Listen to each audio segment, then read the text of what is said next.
नमस्कार दोस्तों, आपका स्वागत है अपनी YouTube चैनल PFP में। आज हम एस्ट्रल लिमिटेड के बारे में चर्चा करने वाले हैं। स्टॉक रिसेंटली हमें 20% नीचे आता हुआ नजर आया है, तो क्या ये और ज़्यादा नीचे जा सकता है या फिर हमें खरीदारी करनी चाहिए? एज ए रिटेलर हमें क्या करना चाहिए, इसके बारे में आज हम चर्चा करने वाले हैं। सबसे पहले कंपनी के फाइनेंशियल ट्रेंड पे नजर डालते हैं। रेवेन्यू प्रॉफिट कंटिन्यूसली ऊपर जा रहा है। 2022 में ऑल टाइम हाई रेवेन्यू और प्रॉफिट रिपोर्ट किया है, जो कि बहुत अच्छी बात है। तो फाइनेंशियल ट्रेंड तो काफी ज्यादा हेल्दी है। रिटर्न रेशियोज के बारे में बात करें तो ROE 21%, ROC 27%, ROA 14%। Return ratios भी काफी ज्यादा हेल्दी है। लेवरेज रेशियो के बारे में बात करें, debt to equity 0.04, interest coverage ratio 61 है। तो कर्जा भी आपको कोई बहुत ज्यादा नजर नहीं आता है, सिर्फ 0.04 का डेट टू इक्विटी है और इंटरेस्ट कवरेज रेशियो भी काफी अच्छा है। शेयर होल्डिंग पैटर्न के बारे में बात करें, टोटल प्रमोटर होल्डिंग 55.73% है, जिसमें से कुछ भी प्लेज नहीं है।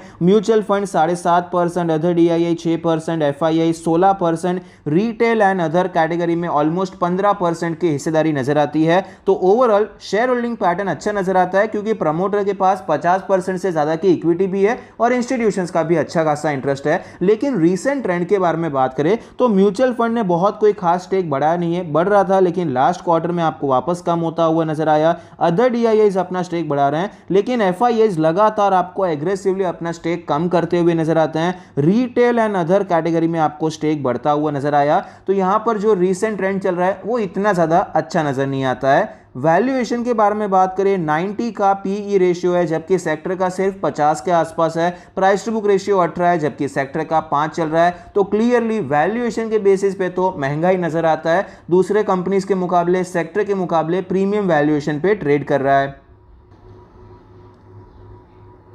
स्टॉक के चार्ट पर हमें नजर आता है कि शुरुआत के कुछ महीनों में तो स्टॉक हमें कंसोलिडेट करता हुआ नजर आया। एक्चुअली यहां पर एक ब्रेकआउट भी हुआ था, ब्रेकआउट फेल हो गया, गिरावट देखने को मिली, स्टॉक नीचे आया, रेजिस्टेंस लेके वापस हमें गिरावट देखने को मिली। लेकिन 1700 के आसपास एक अच्छा बेस बनाया, स्टॉक में रैली देखने को मिली। बहुत ही कम टाइम में पूरा लॉस आपको रिकवर होता हुआ नजर आया। ये जो गिरावट हुई थी, ये जो फॉल हुआ था, सब कुछ रिकवर होता हुआ नजर आया। ऑल टाइम हाई का ब्रेकआउट भी देखने को मिला, लेकिन वापस हमें गिरावट देखने को मिली है। हमने एक 2 हफ्ते पहले भी डिस्कस किया था कि बहुत ही नीचे के लेवल से बाइंग होती हुई नजर आती है। ब्रेकआउट जोन पे बिल्कुल भी इसने ट्रेड ही नहीं किया, रेजिस्टेंस पे इसने कंसोलिडेट ही नहीं किया है। तो ये ब्रेकआउट सस्टेन होने के चांसेस कम हो जाते हैं। तो यहां पर गिरावट हो सकती है और गिरावट देखने को भी मिली। जहां से ब्रेकआउट हुआ था, अभी फिलहाल उसी लेवल पे ये स्टॉक हमें ट्रेड करता हुआ नजर आता है। 50 डेज के मूविंग एवरेज पे सपोर्ट लेने की कोशिश कर रहा है। 20 डेज के मूविंग एवरेज के नीचे है, 100 और 200 डेज के मूविंग एवरेज के अब भी ऊपर ही ट्रेड कर रहा है। डेली RSI 48 का लेवल है। तो मोमेंटम जो चल रहा था वो तो खत्म हो गया है,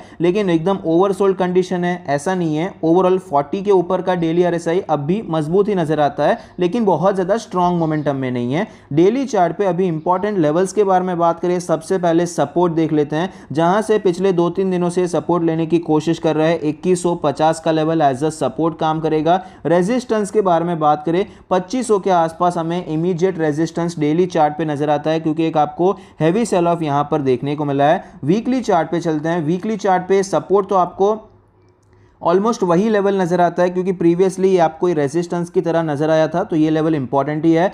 रेजिस्टेंस के बारे में बात करें तो यहां पर आपका जो रेजिस्टेंस हो जाएगा 2600 का लेवल हो जाएगा। मंथली चार्ट पे अगर हम बात करेंगे, रेजिस्टेंस वही रहेगा हमारा ऑल टाइम हाई, और सपोर्ट भी ऑलमोस्ट वही रहेगा। इस मंथ का जो लो बनाया था वो एज अ सपोर्ट हम कंसीडर कर सकते हैं। 2100 का लेवल है, तो ये जोन हम मान सकते हैं। तीनों टाइम फ्रेम में आपको 2100 से करके 2150 का level as a strong support, first support यहां पर नजर आता है। तो अब ऐसी सिचुएशन में हमें करना क्या चाहिए? देखिए, अगर हम स्विंग ट्रेड करना चाहते हैं, शॉर्ट टर्म के खिलाड़ी हैं, तो यहां पर 2500 के लिए खेलने के बारे में सोच सकते हैं। और यहां पर बाइंग कहां पर करनी चाहिए? देखिए, 2500 का तो टारगेट हो जाएगा। ये जो रेंज आपको नजर आती है, पिछले 4 दिनों से इसी रेंज में ये ट्रेड कर रहा है। अगर ये रेंज टूट जाती है तो हम यहां पर खरीदारी अटेम्प्ट कर सकते हैं। 2250 का लेवल है, 2240, 2250 का लेवल है। ये लेवल अगर टूटता है तो हम खरीदारी कर सकते हैं 2500 के लिए, और स्टॉप लॉस हमारा इस रेंज के नीचे हो जाएगा। देखिए, बेस्ट कंडीशन क्या रहेगी? अगर एक दिन थोड़ा और पॉज ले लेता है, यहां पर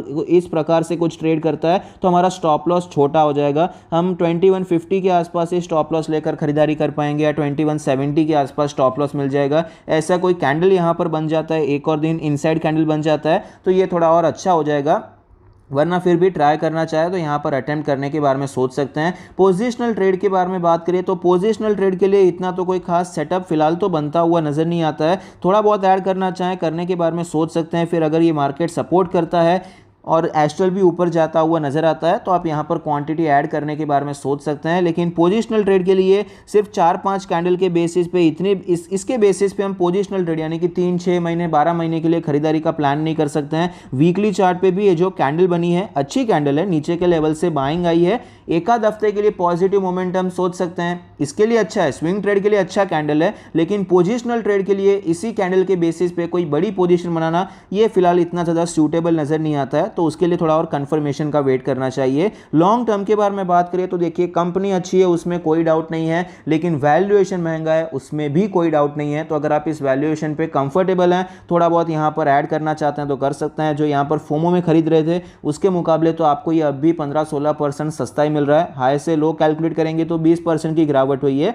लेकिन करंट मार्केट प्राइस थोड़ा सा ऊपर आ चुका है, तो इस हिसाब से 15-16% अब भी आपको गिरावट पे मिल रहा है। यहाँ पर खरीद रहे थे उससे अच्छा यहाँ पर आप खरीद सकते हैं, लेकिन बहुत ज़्यादा हैवी होकर अभी इस वैल्यूएशन पे खरीदना मैं सजेस्ट नहीं करूंगा। थोड़ा बहुत यहाँ पर एक्यूमुलेट कर सकते हैं, अच्छी अपॉर्चुनिटीज मार्केट में मिलती रहती है। वैल्यूएशन अच्छा हो जाएगा तब भी आप थोड़ा एग्रेसिव जाएंगे तो आपको एक सेफ्टी क्वेश्चन भी मिल जाएगा। इस हिसाब से आप लॉन्ग टर्म इन्वेस्टिंग में खरीदारी प्लान कर सकते हैं। आई होप आपको ये वीडियो पसंद आता है, कुछ सीखने को मिलता है। Thank you, stay happy, happy investing.